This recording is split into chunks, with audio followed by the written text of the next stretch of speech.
चलिए नमस्कार, आदाब, सत श्री अकाल की हाल चाल। आप सभी अध्ययन करने वाले मित्रों को आपके ही अपने YouTube चैनल आर्ट्स क्लास के ऊपर में स्वागत है। और मैं भारती सर पटना बिहार से।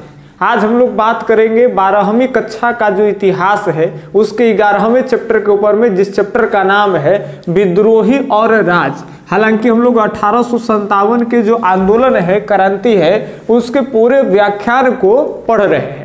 तो यहाँ पे 1857 की क्रांति की कुछ बातों को नहीं, पूरे उसके व्याख्यान को देख रहे हैं। और हम लोग व्याख्यान में अब तक अवध के ऊपर में देख लिए कि किस तरह से अवध रियासत को ईस्ट इंडिया कंपनी ने मिला लिया।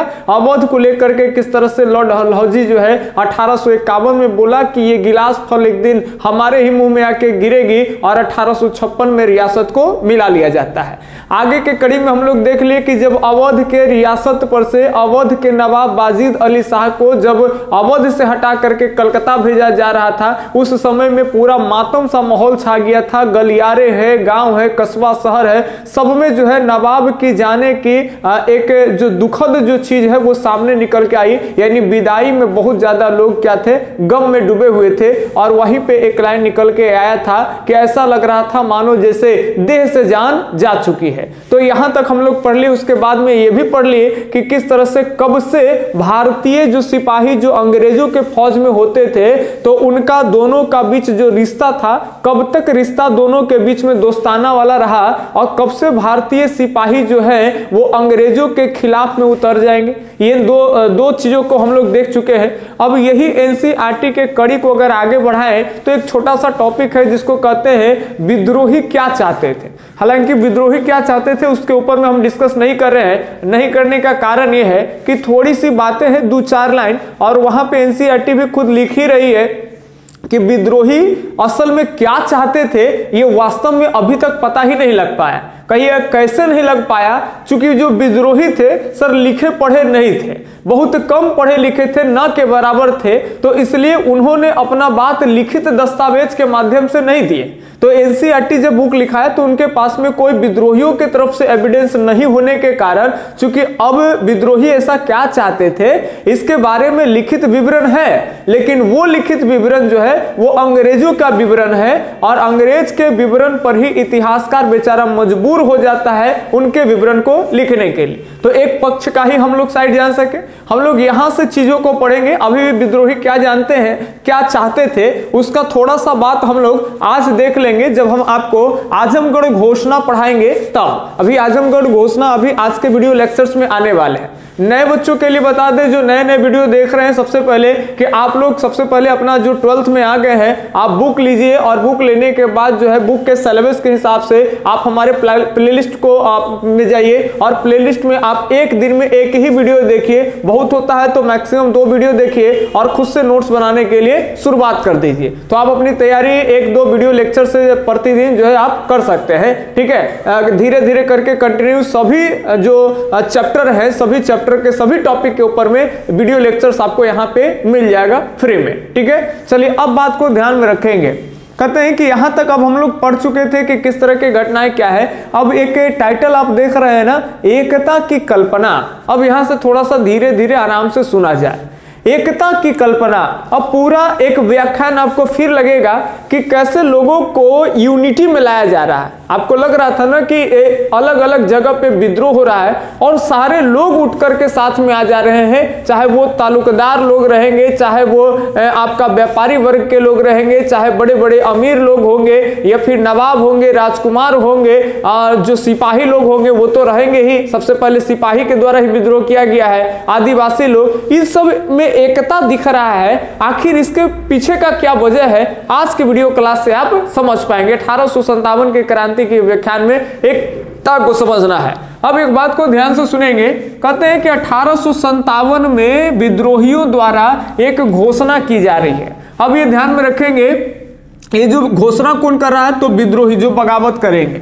और ये घोषणा में ध्यान में रखेंगे जितने भी जाति और धर्म के लोग हैं, सबसे पहले तो ये याद रखेंगे कि ये घोषणा मुस्लिम राजकुमार या नवाबों के तरफ से किया जा रहा है। ध्यान में रखेंगे 1857 में जो ये घोषणा हो रहा है सर, ये घोषणा किसके तरफ से हो रहा है, तो मुस्लिम राजकुमारों या नवाबों के तरफ से हो रहा है। या तो वो खुद करवा रहे हैं या तो उनके नाम पर कराया जा रहा है। अलग अलग जगह पे कुछ आदमी आए और कहें कि फलाना नवाब साहिब का ये हुक्म है या वो राजकुमार का ऐसा मानना है, यानी या तो वो खुद कर रहे हैं या तो उनके नामों पर एक घोषणा लाई जा रही है। अब ये घोषणा क्या था, इस घोषणा की अगर बात कर ले तो इसमें जाति और धर्म दोनों को मद्देनजर रखा गया था।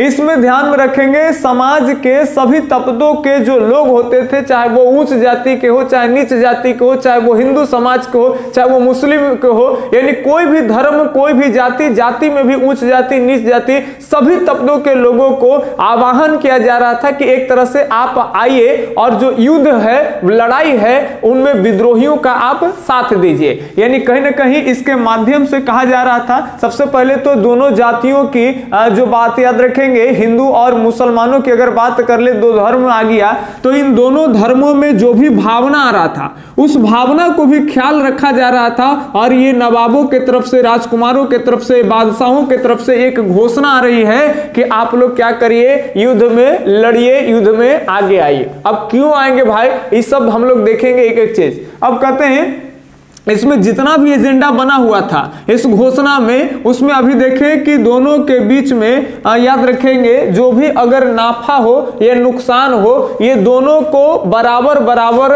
बात को रखा गया था कि अगर इस लड़ाई में अगर फायदा होगा तो हम मुसलमानों का भी होगा और हिंदुओं का भी होगा। ऐसा नहीं है कि केवल मुसलमानों का होगा या फिर केवल हिंदुओं का होगा, क्योंकि दोनों हिंदू और मुस्लिम दोनों की भावनाओं को ख्याल में रख करके ये घोषणा की गई है। अब इसमें और भी बातें अभी पढ़ना है आपको, ध्यान में रखेंगे। कहते हैं कि जो इस्तिहारों थे, अब यहाँ एक नया वर्ड आ गया, शायद ये आप नहीं जानते होंगे तो समझेंगे, अगर जानते होंगे तो अच्छी बात है। इस्तिहार का मतलब होता है सर प्रचार प्रसार। जैसे आज प्रचार प्रसार का बहुत सारा अलग अलग सोर्स आ गया है, तो उस समय में जो भी प्रचार प्रसार रहे हैं, यानी इस्तिहारों की अगर बात कर ले, उसमें अंग्रेजों से पहले जो हिंदू और मुस्लिम, ध्यान में रखेंगे, यानी अंग्रेज जब आए और प्लासी के युद्ध और बक्सर के युद्ध के बाद से पूरे बंगाल के ऊपर में जो है वो उनका राजनीतिक पावर जो है अंग्रेजों के हाथ में आ गई। तो कहीं ना कहीं 1757 प्लासी के युद्ध के बाद से राजनीतिक पावर आता है और ये धीरे धीरे 1857 तक आते आते बहुत ज्यादा लोगों को उत्पीड़न सहना पड़ा। तो ये एक बात ध्यान में रखेंगे, यहां पर क्या कह रहे हैं कि कह रहे हैं कि अंग्रेजों से भी पहले जो हिंदू और मुस्लिम यानी अतीत की बात की जा रही है, उस समय में ये घोषणा पत्र के माध्यम से लोगों को याद दिलाया जा रहा है कि आप याद करिए कि अंग्रेज जब नहीं आए थे, जिस समय हिंदू और मुस्लिम भारी मात्रा में लोग रहते थे और यहां तक नहीं मुस्लिम राज्य हुआ करता था, मुगलों का समय चलता था, उस समय में उस समय का सह अस्तित्व और गौरव गान, याद रखेंगे यहां गान लिखा गया है, गौरव गान, ध्यान में रखेंगे, यानी पहले की जो गौरव गान थी कि कैसे हिंदू और मुस्लिम साथ साथ में मुगल काल में रहते थे, जब अंग्रेज नहीं आए थे तब वहां किसी को ना तो हिंदू का धर्म नाश हो रहा था ना तो मुस्लिम का धर्म नाश हो रहा था। अब यहां पे आप ये नहीं कहिएगा कि सर औरंगजेब कट्टर था। हम बात कर ले जैसे अकबर है तो अकबर ने जजिया कर को भी हटा दिया, मुगल काल का महान सम्राट इसलिए ही कहा जाता है, जजिया कर को हटाया, हिंदू और मुस्लिम दोनों को सम्मान अधिकार दिया, कहीं ना कहीं सबको एक पटरी पे लाने के लिए बेचारा दीन इलाही की भी स्थापना किया, वो नहीं चला, अलग बात। अब देखिए कट्टरपंथी के खाली बात करके हम आप में कुछ नहीं कर सकते हैं, कट्टरपंथी से हम जैसे कि वाहवाही अपना लूट सकते हैं, ठीक है, जो कि यही दौर चलता है। अगर चाहेंगे तो हम आपकी भावनाओं के साथ खेल सकते हैं, हम कहेंगे कि औरंगजेब खत्म था, कट्टर था, मंदिर तोड़ दिया, आप भी खुश हो जाएंगे, क्योंकि ये बात हम अच्छी तरह से जानते हैं। जब टीचर इतना चीज पढ़ाता है तो ये भी बात फील कर सकता है कि पढ़ने वाले बच्चे में हिंदू लोगों की संख्या ज्यादा है, भारत में हिंदू की संख्या ज्यादा है, मुस्लिम की के कम, तो मुस्लिम नहीं हमको चाहेगा तो मत ना चाहे, उससे ज्यादा हमको हिंदू तो लुटले रहेगा ना, ओकरे पर हम हिट हो जाएंगे, खूब रुपया कमा लेंगे। लेकिन यहाँ एक शिक्षक का इस तरह का विचार आना, ये चीजें ठीक नहीं है। तो ध्यान में रखेंगे, हम लोग पॉजिटिव को सोचेंगे, एनसीईआरटी पढ़ रहे हैं, एक पक्ष पे नहीं रहेंगे और निगेटिव रहे भी तो उसको हटा देंगे। माइंड में ज्यादा कचरा सेटअप करना ठीक नहीं है। बाकी आपकी जैसे इच्छा। तो ध्यान में रखेंगे, 1 मिनट, थोड़ा सा प्रचार गाड़ी जा रही है चुनाव की, जान दीजिए, चलिए चला गया। तो यही बात याद दिला रही है घोषणा पत्र में कि याद करिए कि मुगलों के काल में हम हिंदू भाईजान और मुस्लिम भाईजान सब लोग मिल करके रहते थे, किसी तरह के कोई दिक्कत नहीं, हिंदू अपना पर्व त्योहार मनाता, मुस्लिम अपना पर्व त्योहार मिलाता। लेकिन ये अंग्रेजों के आने से हम सभी का धर्म नष्ट हो रहा है। तो ये बातें सामने आ रही थी। तो पहले के गौरव ज्ञान और अस्तित्व के बारे में व्याख्या है। साथ साथ कहते हैं कि मोहम्मद और महावीर दोनों की दुहाई दी जा रही थी कि जगह पे मोहम्मद और महावीर जो है ये कहीं ना कहीं ये दोनों की दुहाई दी जा रही थी कि महावीर को फॉलो करने वाले हो चाहे मोहम्मद को फॉलो करने वाले हो, ये सब लोग माने एकता की बात सामने आ रही है। हिंदू और मुस्लिम सब एक हो जाएं और एक होकर के लड़ेंगे। यही मुस्लिम नवाबों, राजकुमारों और बादशाहों का एक अपना मानना था कि ऐसा होगा तो देश पक्का आजाद हो जाएगा, इसीलिए घोषणा पत्र आई भी थी। चलिए ध्यान में रखेंगे, कहते हैं कि दोनों की, मोहम्मद और महावीर दोनों की दुहाई देते हुए कहा जा रहा है कि आप सब लोग जो है वो लड़ाई में शामिल हो जाए। तो इस तरह से कहते हैं कि इस तरह के घोषणा पत्र से हिंदू और मुस्लिम दोनों धर्मों के जो लोग हैं वो एक जगह आ रहे थे और अंग्रेजों के खिलाफ लड़ने के लिए, जो अंग्रेज से उनको उत्पीड़न जिनको सहना पड़ा था वो सब लोग। जब ये चीज को अंग्रेज देखा और समझा तो लगा अंग्रेजों को कि हिंदू और मुस्लिमों में कहीं ना कहीं खाई पैदा करना बहुत जरूरी हो गया है। और इसीलिए याद रखेंगे, ये दिलचस्प की बात है कि हिंदुओं और मुस्लिमों में खाई पैदा कर देने के लिए अंग्रेज, बड़ा मजेदार चीज है, अंग्रेज कहते हैं कि दिसंबर 1857 में वो उपाय ढूंढ लिया।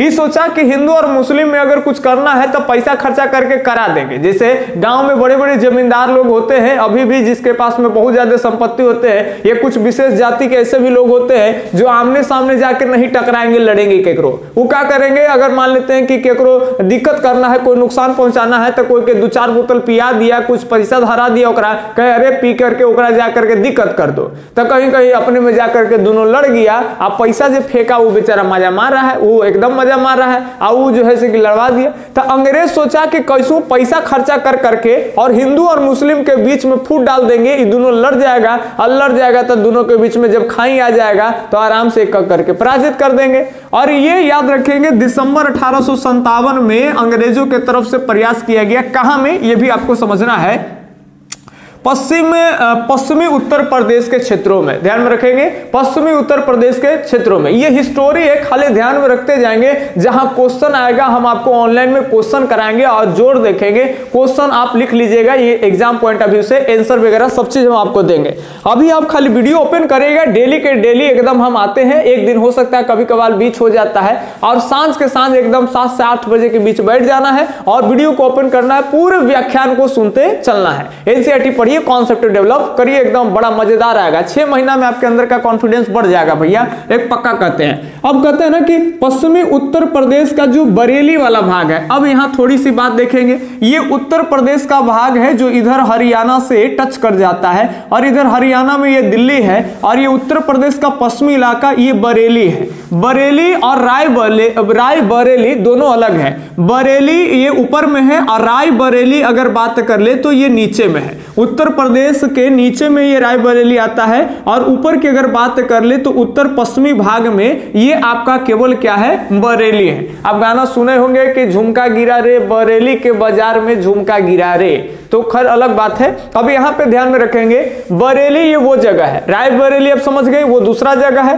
रायबरेली वो जगह है जहां पे आपातकाल लगाने के बाद जब 1977 का चुनाव हुआ था तो इंदिरा गांधी खुद रायबरेली से हार गई थी, यूपी में चुनाव लड़ी थी तो, और उनके जो अपने बेटे थे संजय गांधी अमेठी से चुनाव हार जाते हैं। हम लोग पॉलिटिकल में ऑफलाइन के जो बच्चे होंगे उनको एक बार ध्यान आ रहा होगा, जब इस वीडियो लेक्चर को वो देख रहे होंगे तब हम लोग वहां देखे थे कि किस तरह से सबसे ज्यादा भारी बहुमत लेकर के 330 सीटें जनता पार्टी लेके आती है, जो कुछ पार्टियों को मिला करके, जिसमें जनता पार्टी की अपनी जो बहुमत होती है सर, उसमें हम लोग देखे थे कि 295 सीटें जनता पार्टी ला करके सरकार बना लेती। पॉलिटिकल मेडिकल का वीडियो लेक्चर्स चलेगा तो यहाँ पर भी आपको बढ़िया से समझाया जाएगा, कोई दिक्कत नहीं। चलिए ये हम लोग समझ गए कि रायबरेली नीचे है और बरेली ऊपर में है। तो बरेली में ही कहते हैं कि अंग्रेज, ध्यान में रखेंगे, हिंदुओं को उकसा रहा है, ये हिंदुओं को मुसलमानों के प्रति जो है उकसाया, और इसके लिए अंग्रेज ने उस समय में 50,000 रुपया खर्चा कर दिया।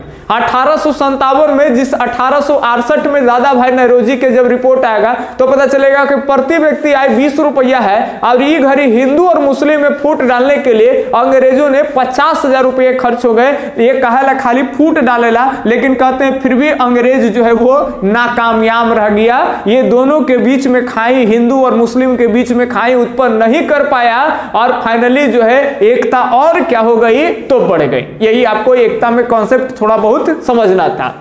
अब मेन चीज समझेंगे, आज वीडियो सेशन हम खास करके इसके लिए ही लाए हैं। ये चीजें बच्चे छोड़ देते हैं क्योंकि एनसीईआरटी के ये इस तरह से घेर करके रहता है ब्लू कलर में, और बड़ा इंपॉर्टेंट होता है, इसको नहीं पढ़िएगा तो प्रॉब्लम होगा। अब एक बात ध्यान में रखेंगे, कहते हैं आजमगढ़ घोषणा। ये आजमगढ़ घोषणा क्या है पहले इसको समझेंगे। हालांकि आजमगढ़ घोषणा की बात कर ले तो 25 अगस्त बुक में भी दिया हुआ है आपका, 25 अगस्त 1857 ईस्वी को बहादुर शाह जफर के द्वारा जो है ये घोषित की गई थी। बात को ध्यान सुनेंगे, 25 अगस्त 1857। तो ये आजमगढ़ घोषणा जो है वो बहादुर शाह जफर के द्वारा किया गया था। लेकिन जब इसके बाद आप डीप स्टडी करिएगा यूपीएससी के लिए करके, तो फिर आपको पता चल जाएगा कि असल में हुआ क्या था कि ये घोषणा पत्र खो गई थी, और खोने के बाद याद रखेंगे बाद में क्या करते हैं कि बहादुर शाह जफर का एक पोता है, और जिस पोते का नाम है फिरोज शाह, ध्यान में रखेंगे, और फिरोज शाह बहादुर शाह का पोता है,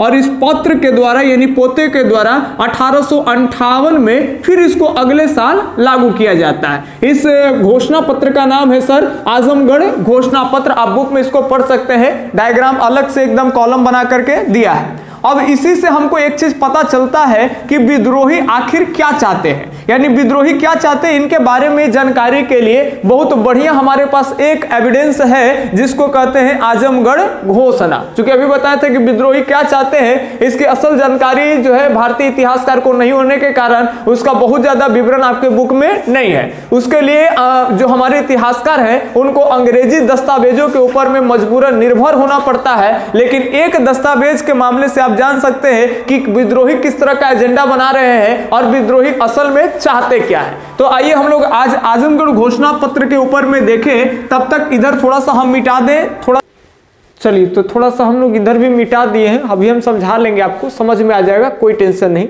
और इतना जो भी बात हम अभी लिखे हैं थोड़ा थोड़ा एक्सप्लेन कर देंगे, थोड़ा थोड़ा एक्सप्लेन में ही आप बढ़िया से समझ पाइएगा, चूंकि आप सीरीज से देखते आ रहे हैं।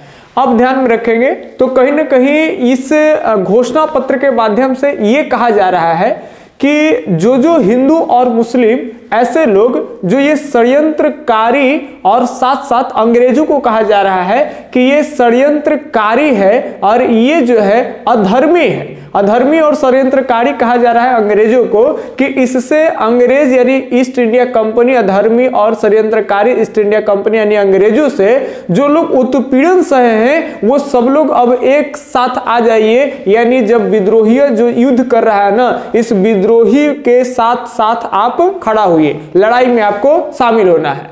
और ये भी बहादुर शाह जफर इस घोषणा पत्र के माध्यम से कर रहे हैं कि अरस पहले, अब बुक में आपको अरस मिलेगा तो ये याद रखेंगे काफी होता है उसका मतलब, यानी काफी पहले हमारे पास ऐसे भी कुछ हिंदू समाज से और कुछ मुस्लिम समुदाय से ऐसे लोग आए हैं मेरे पास जो वो अपने इलाका के मुखिया है और वो चाहते हैं कि हमारा धर्म बचे, और वो अपने धर्म की रक्षा के लिए हमारे पास कुछ मुस्लिम और कुछ हिंदू जो है वो मुखिया अपने इलाका से आए हैं और हमारे साथ वो लड़ने में शामिल है। केवल किसके लिए? तो धर्म की रक्षा के लिए।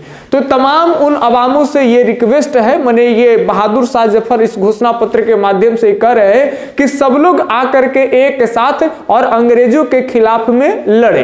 अब भाई जनता क्यों लड़ेगी? तो उसके लिए ये भी बोल रहे हैं कि जितने भी हमारे चमत्कारी ग्रंथ होते थे इस्लाम धर्मों में और सनातन धर्मों की अगर बात कर ले हिंदू धर्मों में, तो दोनों धर्म में जो बड़े बड़े जो चमत्कारी ग्रंथ होते थे जिसमें पहले आगे आने वाले समय के बारे में पहले से ही बात लिखा गया है कि इतना साल के बाद विनाश होगा, इस साल के बाद कलयुग आएगा, इतना वर्ष के बाद। इन तमाम चमत्कारी ग्रंथों में ये संकेत दिया जा रहा है, ये बात लिखी हुई है कि 1857 की क्रांति में, 1857 के सालों में अंग्रेज के पैर कभी भी कहीं भी टिकने वाला नहीं है।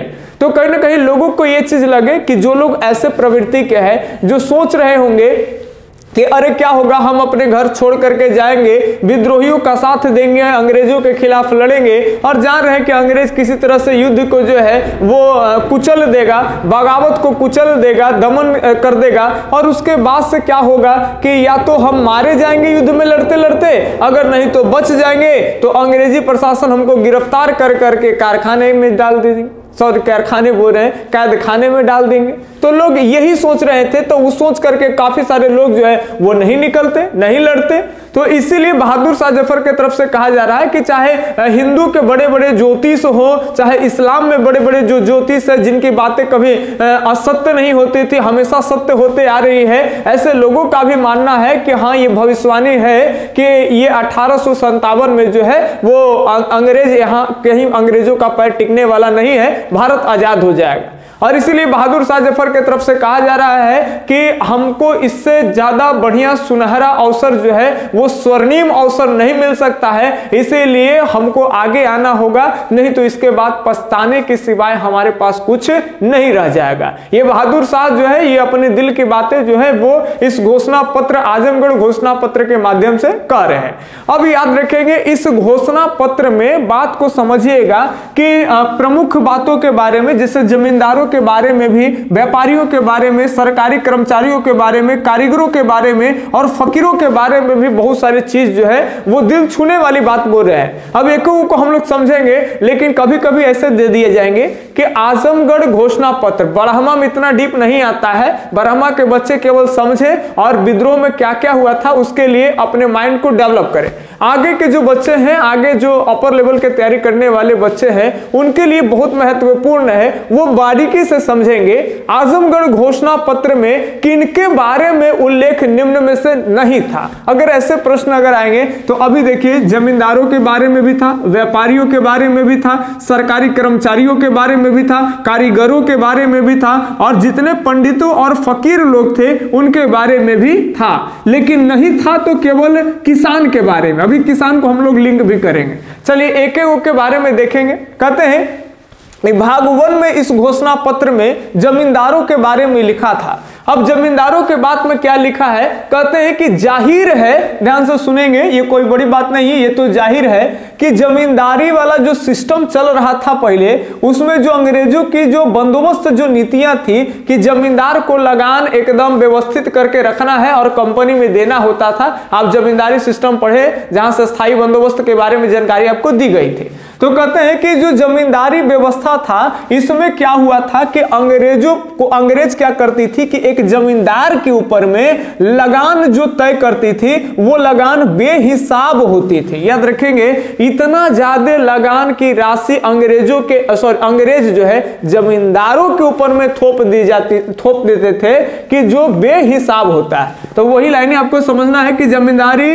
बंदोबस्त में जो तय की गई राशि थी वो बेहिसाब जमा थोपी गई थी। किसके ऊपर में? अंग्रेजों के ऊपर में, जो कि उनको देना था। साथ साथ याद रखेंगे इसमें अंग्रेजों को क्या मिला, तो बेइज्जत और बर्बाद, ध्यान से सुनेंगे, बेइज्जत और बर्बाद किया गया जमींदारों को।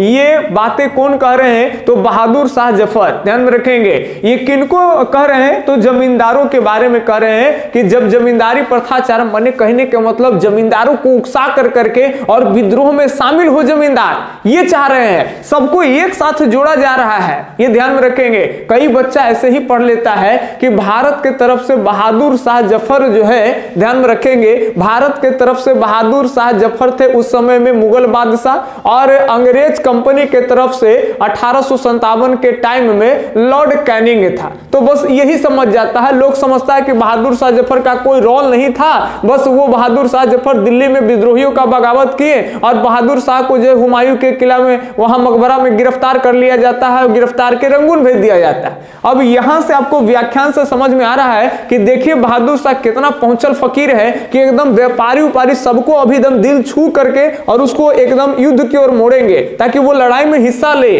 तो ये क्या होगा कि अब ये स्ट्रांग बनेगा। अब ये ध्यान में रखेंगे बात को, यहां भी समझेंगे तो आपके अंदर खुद समझ डेवलप हो जाएगी।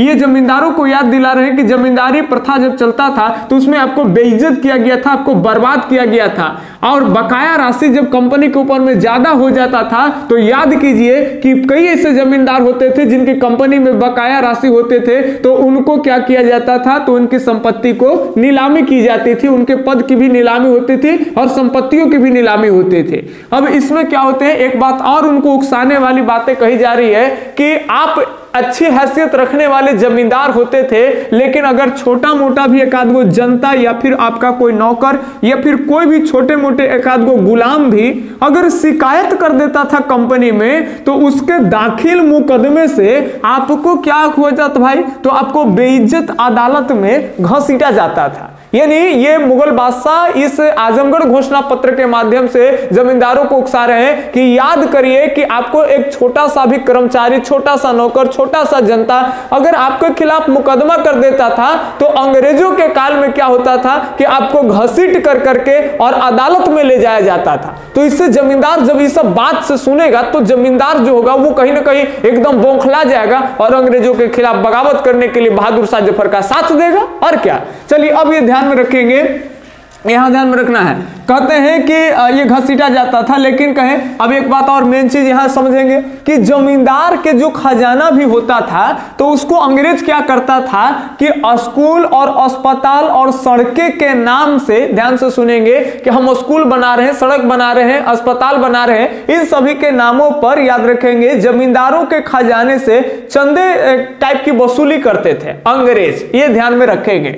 और ये सब बात जो है किसी तरह से जमींदार को बताया जा रहा है कि इस तरह के बातें आपको होता था। लेकिन ये भी अब बातें कही जा रही है, ये तो उनकी बातें याद दिलाई जा रही है, लेकिन इनको राहत के लिए कि अब अगर आप युद्ध में लड़ेंगे तो आपको क्या फायदा होने वाला है। ठीक है, तो इसके लिए भी बता रहे हैं कि आगे आपको क्या फायदा होगा जब आप युद्ध में लड़ेंगे, क्योंकि हानि और मुनाफा भी बताएं कि दोनों साथ साथ होगी। तो ये कह रहे हैं कि यदि बादशाही वाला सिस्टम आ जाए, अंग्रेज को खरीद के भगा देंगे, बादशाह का फिर से टाइम आ जाएगा, तो बादशाह काल का जब शासन आ जाएगा तो उस समय में जो यहाँ जो राजस्व वगैरह ये सब लगान वगैरह होगा ये थोड़ा जमा हल्का कर दिया जाएगा, ताकि जमींदार को लगे कि नहीं बादशाह वाला सिस्टम आए, अंग्रेज यहां से भागे। दूसरी बात अगर कर रहे हैं कि जमींदारियों की हितों की रक्षा कर दी जाएगी। जो जमींदारी में जमींदारी की नीलामी कर दी जाती थी अंग्रेजों के टाइम में, अब ऐसी नहीं होगी। इनकी जो जमींदारी है उनकी रक्षा की जाएगी, तरह तरह के जितने भी बन सकता है वो बादशाह से उनको मदद मिलेगा।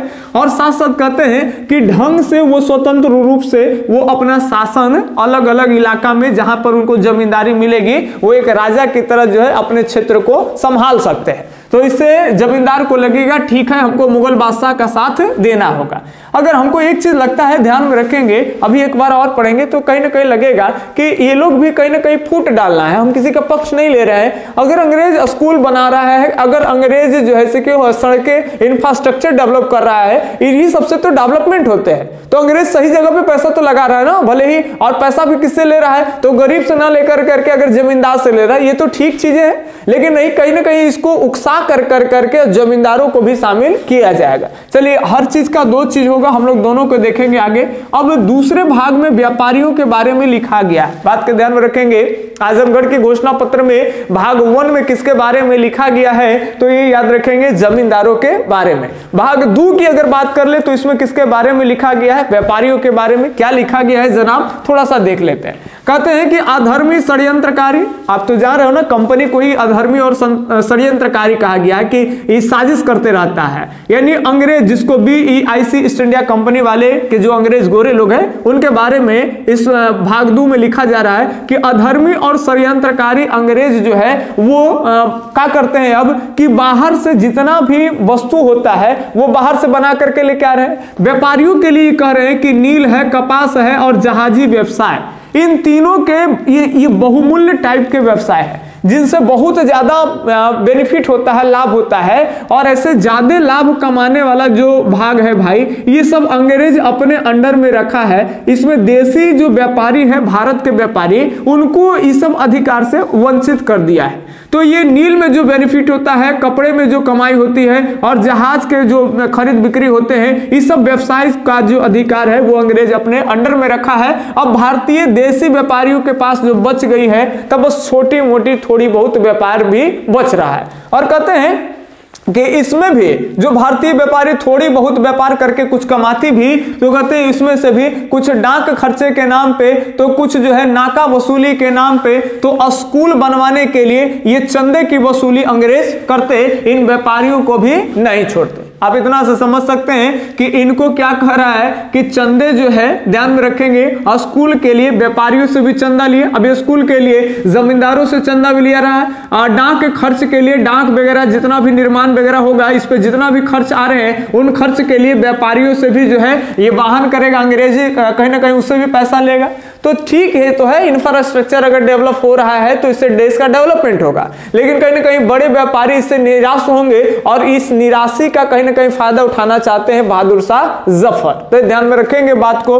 तो इसीलिए कहते हैं कि अब इन व्यापारियों के मुनाफे में ध्यान में रखेंगे, जो भारतीय व्यापारी के जो मुनाफा है उसमें मान लो सेंध मारी जा रही है, माने इनको उकसाया जा रहा है कि आपके मुनाफे जो होते हैं उसमें अंग्रेज क्या कर रहा है, इस तरह से तमाम खर्च को ले लेके उसमें व्यापारियों के जो मुनाफे थोड़ी बहुत होती थी छोटे मोटे व्यापार से, उसमें भी मानो कि सेंध माना जा रहा है। कहते हैं बात को ध्यान में रखेंगे, 2 कौड़ी की आदमी, ये भी घोषणा पत्र में है कि 2 कौड़ी का जो आदमी होता था, इसके मतलब होता है कि एकदम छोटा मोटा आदमी जिसको चलने खाने का औकात नहीं, ऐसे नहीं कि चलने का औकात नहीं है, मन जिनका स्तर बहुत नीचा है, इनकम बहुत कम है, समाज में कोई अच्छा स्थिति नहीं है जिनका, उनके बारे में कहते हैं कि 2 कौड़ी के अगर आदमी की शिकायत पर ये व्यापारियों को गिरफ्तार कर लेते थे। जो व्यापारी बड़े बड़े गिने चुने व्यापारी होते थे, नाम कमाए होते थे, उन व्यापारियों के बारे में अगर 2 कौड़ी का आदमी भी अगर कुछ शिकायत कर देता था तो उनको क्या कर ले, कंपनी वाले गिरफ्तार कर लेते थे। यानी ब्रिटिश शासन काल में उनको क्या कर लिया जाता था, गिरफ्तार। अब इतना से समझ सकते हैं। एक चीज और भी आपको निकल रहा है कि अगर व्यापारी कुछ गड़बड़ करे, 2 कौड़ी का आदमी अगर कंप्लेन करे और बड़े बड़े बिजनेसमैन व्यापारी को घसीट करके अदालत में लेकर के अंग्रेज आता था, तो सिस्टम बढ़िया ना है सर, कैसे हम कहेंगे कि अंग्रेज खराब है? समझ बात ना। आज तो 2 कौड़ी का कोई आदमी बोले तो उसका कहीं जुबाने नहीं है, वो तो कहीं का कहीं दब जाएगा, उसको कोई सुनने वाला नहीं है। भले ही उसके लिए शासन प्रशासन, यहां तक कि संविधान, दुनिया का सबसे बड़ा संविधान भारत के पास है। संविधान जितना समाज के लिए कहता है ऐसा कुछ नहीं है। संविधान और समाज दोनों अलग अलग इशारे से चल रहे हैं। हालांकि समाज को नियंत्रित रूप से करने का जो पूरा कंट्रोल करना, ये सारा चीज संविधान में है, लेकिन एक संविधान को देखिए और संविधान के अधिकारों को, और एक समाज में, एक गांव में जाइएगा, वहां क्या सिस्टम चल रहा है, कुछ गजब है और कोई फर्क पड़ने वाला नहीं है। लेकिन अंग्रेजों के काल में आप इतना से समझ सकते हैं कि 2 कौड़ी का आदमी अगर शिकायत कर दे तो बड़े बड़े व्यापारी, बड़े बड़े जमींदार की घिसावट होकर के अदालत में उनको पेश कर दिया जाएगा, उनकी हैसियत, उनकी मान मर्यादा का ख्याल नहीं रखा जाएगा, इज्जत का। तो आप समझ सकते हैं कि कानून व्यवस्था तो ठीक ठाक कैले होगा। अब इनके बारे में कुछ राहत सुनिए कि व्यापारियों का मनोबल बढ़ाने के लिए, कि अगर बादशाही सरकार आ जाएगा, ये तो चुनाव नियन बात के लिए है, ध्यान में रखेंगे, तो कह रहे हैं कि इन तमाम सारे बाधा जो तौर तरीका है, इस सबको क्या कर दिया जाएगा, खत्म कर दिया जाएगा। और मनोबल बढ़ाने के लिए कहा जा रहा है कि चाहे जमीन से व्यापार हो चाहे जल से, दोनों से व्यापार, जमीन और जल का मतलब हो गया चाहे वो स्थलीय मार्ग से होने वाला व्यापार है, चाहे वो जलीय मार्ग से समुद्री वाला जो व्यापार होगा, ठीक है, वो दोनों व्यापार में जो देसी व्यापारी होंगे उनके लिए दरवाजा खुल जाएंगे और उनको अच्छी तरह राहत मिलेंगे, उनके जो इनकम है, वो मुनाफा है, वो बढ़ेंगे। ये हितों की बात कर रहे हैं और इसीलिए वो क्या करेंगे, व्यापारी लोग भी ये 1857 के क्रांति है, इसमें वो विद्रोहियों का क्या करें, बस साथ दें, ताकि विद्रोही को साथ देंगे, अंग्रेज को भगाया जाएगा भारत से और फिर से बादशाही सरकार आएगी और बादशाही सरकार आपके लिए ये मुनाफा, ये रियायत वाला काम करेगी। तो ये पीछे नीचे में लिखा जाता है। अब तीसरे भाग की चर्चा कर ले तो इसमें है सरकारी कर्मचारियों को लपेटे हैं। सरकारी कर्मचारियों के बारे में बादशाह जी का क्या कहना है, जरा इन भी तनी सुन लीजिए। कहते हैं कि सरकारी जो कर्मचारी होते हैं सर, उनको सैनिकों सेवाओं में भर्ती तो की जाती थी। अब ये ध्यान में रखेंगे, जितने भी हमारे भारतीय समाज के रहने वाले जो लोग हैं, जो अंग्रेजों में जाते थे, भारतीय सैनिक शामिल होते थे, तो उनकी बहाली होती थी, लेकिन अब उनको पहले की तरह इज्जत नहीं मिलता है। ये याद रखेंगे, पहले की तरह उनको इज्जत नहीं मिलता है। साथ साथ अगर बात कर ले तनख्वाह की, तो ये तनख्वाह भी कम कर दी गई है। ये तनख्वाह बहुत ज्यादा नहीं मिलता है, ये याद रखेंगे। इनके पास अपनी कोई ताकत भी नहीं है। ये सेना सिपाही के बारे में कहा जा रहा है कि भारतीय सेना जब अंग्रेजी कंपनी के सेना में बहाल होती है, तो उनको ना तो अच्छे पैसे दी जाती है, ना तो ज्यादा तनख्वाह होता है, ना तो उनके पास ज्यादा पावर, और ना तो अगला जो ऑफिसर है यूरोप वाले, जो माने ईस्ट इंडिया कंपनी वाले अंग्रेज की तरफ से, तो वो उनसे अच्छी तरह से बात विचार नहीं करते हैं, वो उनसे बदतमीजी से पेश आते हैं, यानी उनको कोई इज्जत अब नहीं दी जाती है। उनकी पद और प्रतिष्ठा दोनों खत्म है। जो भी इस सेना सिपाही में प्रतिष्ठा वाला और अच्छे खासे पैसे और ज्यादा पद वाला की अगर बात कर ली, यानी जिसमें ज्यादा प्रतिष्ठा हो, ज्यादा पैसे हो और अच्छा पद हो, ऊपर का पद हो, इन तीनों चीजों की अगर बात कर ले, तो इस पे भारतीय लोगों को नहीं रखा जाता है। इसमें यूरोपीय अंग्रेज जो होते हैं केवल उन्हीं को रखा जाता था। तो ये भी एक बात है, कहीं ना कहीं सेना के बारे में, सेना का दिल जीतने के लिए बहादुर शाह जफर ऐसा कर रहे हैं कि पद प्रतिष्ठा और अच्छे पैसे वाले जो पद है वहां तक भारतीय सैनिक को नहीं ले जाया जा रहा है। तो इसको लेकर के भी उनको उकसाया जा रहा है और कहा जा रहा है कि आप अपने मजहब यानी अपने धर्म को लेकर के और अपने हित के लिए लड़े। अगर आप विद्रोहियों का साथ देते हैं तो अभी आपको 200 रुपया और से 300 रुपया के बीच में जो है आपको प्रति माह पैसे दिए जाएंगे। और अगर मान लेते हैं बादशाही, जब बादशाही सरकार आ जाएंगे तो इसमें और आपको मुनाफा मिलेगा आगे। लेकिन अब अंग्रेजी का साथ छोड़ दीजिए और फाइनली विद्रोहियों का साथ दीजिए। इसके लिए मुगल बादशाह की तरफ से आपको 200 से 300 रुपये प्रति माह जो है वो वेतन की राशि दी जाएगी, जो कि ठीक ठाक ही थी। भाग 4 की बात कर ले तो इसमें कारीगरों को धरा गया है। कारीगरों के बारे में ये बोले कि अब ये कोई दो मत नहीं है कि यूरोप से बनी बनाई वस्तुएं का आगमन बहुत तेजी से भारत में हो रहा है और यूरोपीय कंपनियां व्यापार बहुत ज्यादा कर रही है, जिससे हमारे यहाँ जो बुनकर लोग हैं, जो सूती वस्त्र बनाने वाले जो लोग हैं, या फिर जो लोहार भाई लोग हैं या मोची लोग हैं, ये सबकी कहीं ना कहीं रोजगार चौपट हो गया है। ये लोग बेरोजगार हो गए हैं। देसी जो कलाकार हैं, कारीगर होते थे हमारे देश के इंडियन, जो एकदम बढ़िया बढ़िया एकदम जूता उता बना देते थे मोची लोग, जैसे पहले एक बढ़िया बढ़िया बादशाह के लिए एकदम चमकदार जूता बनते थे, उनकी कारीगरी की तारीफ की जाती थी पूरे बादशाह में, शाही महलों में। अब वो सारा चीज खत्म हो गया है। अब अंग्रेज क्या करता है कि बनल बनावल उधर अपने देश से यूरोप से वस्तु लाता है और बेचता है। एक तरफ वो मुनाफा कमा रहा है और हमारे यहाँ का जो कारीगर था वो सबको बेरोजगार बना दिया है। अब इनके कंपेयर भी कर दिया है कि हर कारीगरों की, याद रखेंगे, देसी कारीगर में जितने भी हर श्रेणी के कारीगर हैं उनके जो स्थिति है वो भिखमंगे की हालत की जैसी हो गई। तो बताओ इससे कारीगर लोग उकसेगा कि नहीं कि एकदम ठीक कर रहे हैं, अभी हमारा यही हालत हो गया है। तो ये बात कह कर करके और कारीगर जितने भी लोग हैं, जितने भी मोची है, लोहार है, जितने भी कारीगर समुदाय के हैं, उनसे कहा जा रहा है कि आप विद्रोहियों का साथ दें। अगर बादशाही सरकार आ जाएगा तो हम आपको भी रोजगार देंगे, दरबार से जोड़ देंगे, आपकी कारीगरी का भी जो है कि इनाम, तोहफा, सरताज सब चीज आपको दिया जाएगा। तो इनका भी साथ बटोरने के लिए भाग 4 में इनकी भी तारीफ किया गया है। हालांकि 5वां में तो कहना नहीं है, 5वां में जो पंडित और फकीर लोग हैं उनके बारे में कहा जा रहा है, ऐसे व्यक्तियों के बारे में। अब इनको कहना क्या है, खाली धर्म के नाम से उकसा दीजिए, बस पंडित फकीर ऐसे ही आगे आ जाएंगे। इनको तो धर्म का बादशाह दिया जा रहा है कि आपका धर्म जो है नष्ट हो रहा है और अभी भी मौका है, धर्म को बचा लेंगे, विद्रोहियों का आप क्या करेंगे, साथ देंगे। तो कहीं ना कहीं बहादुर शाह जफर के ये आजमगढ़ घोषणा पत्र में जमींदार, व्यापारियों, सरकारी कर्मचारियों, कारीगरों और पंडित और फकीरों के बारे में लिखा गया है, उनका ये साथ मांग रहे हैं। तो चलिए आज तक बहुत हो गया और अगले दिन मिलते हैं। वीडियो लाइक किया करिए और अभी तक आपके अगर कोई भाई बहन मित्र है तो उनको बताइए। यूट्यूब पे आएंगे वो और प्लेलिस्ट से अपनी तैयारी जो है वो करेंगे। प्लेलिस्ट में जाएंगे, कहीं अगर वीडियो कमी लगती है, किसी में लगता है कि और समझने वाली चीजें हैं, आप कमेंट करिए, जुड़े रहिए, इंटरेक्ट रहिए, प्रयास करते रहिए। अब हम क्या बोले सर। चलिए आज तक के लिए धन्यवाद। अल्लाह हाफिज, जय हिंद।